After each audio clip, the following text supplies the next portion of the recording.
In the 1990s, men started disappearing from Indianapolis.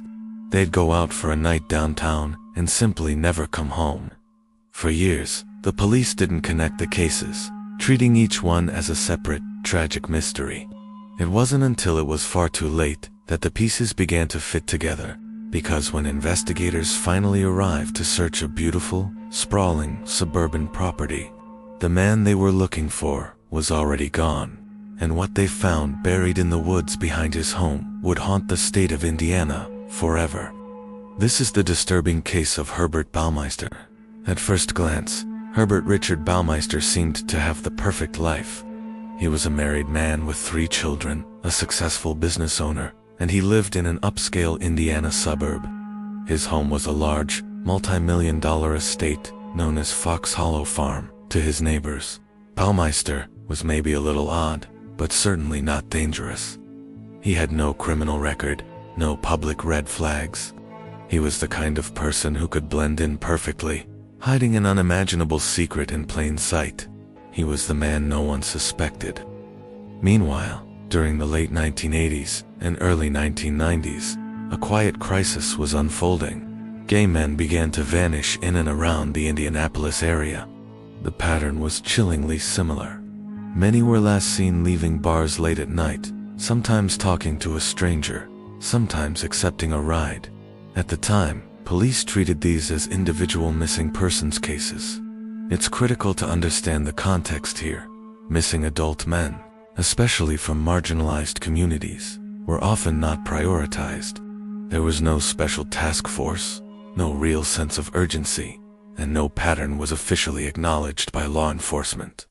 The disappearances continued, and the community's fear grew unheard. Baumeister's property, Fox Hollow Farm, was huge. It was secluded, wooded, and private. Winding trails ran through acres of land, and dense brush hid much of the ground from view. It was the perfect place to make something or someone disappear. For years, this idyllic estate held a gruesome secret. According to later findings, the beautiful property had become a burial ground, with remains scattered, disturbed, and intentionally concealed. But for all those years, no one thought to look closely. The secrets of Fox Hollow Farm remained buried under the soil. Then, in 1996, the perfect facade began to crack. Herbert Baumeister's own wife, Julie, contacted the police. She was terrified. She reported finding what looked like a human bone on their property. She told them about her husband's increasingly erratic and disturbing behavior. She feared that something was terribly wrong at their home. In response, police conducted a limited, consensual search of the property. They didn't bring in heavy equipment, and they did not fully excavate the land. This decision, this delay, would change everything.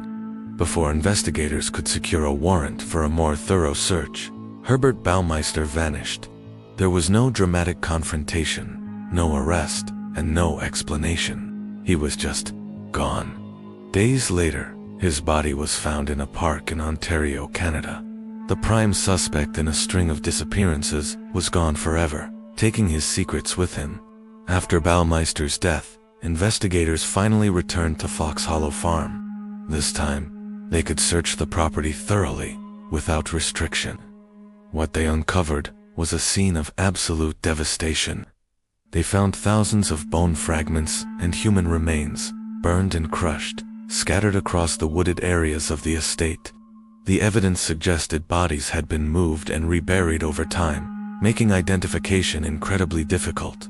Through painstaking DNA testing, authorities eventually identified at least 11 of the missing men. But many experts believe the true number of victims could be 20, or even more.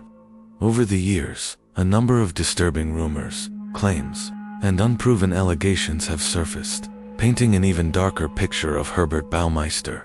It's important to note that these are survivor claims and theories, not proven facts. Some men reported harrowing escapes from encounters with him. There were allegations of asphyxiation during sexual encounters that he passed off as erotic asphyxiation. Claims circulated that he may have filmed some of his interactions, though no tapes were ever found. Some theories even try to link him to a series of unsolved murders along the I-70 corridor in other states. Because he was never arrested or tried, no additional charges were ever filed, and no accomplices were ever proven. But the sheer volume of claims continues to raise troubling questions. Critics of the investigation argue that lives could have been saved. They point to a series of failures: missing person reports that were dismissed, early warnings from the community that were ignored, and the crucial delay in thoroughly searching the property when first alerted by Baumeister's wife. Because Baumeister died before he could be arrested, the investigation effectively ended without clear answers. There would be no trial, no full confession, and no real sense of closure for the victims' families. The justice system, in this case, was unable to provide the final chapter. To this day, the Herbert Baumeister case remains tragically incomplete. How many victims were never found? Are there still remains buried somewhere on the grounds of Fox Hollow Farm? Could a faster, more aggressive police intervention have stopped him sooner? And the most haunting question of all, did he truly act alone?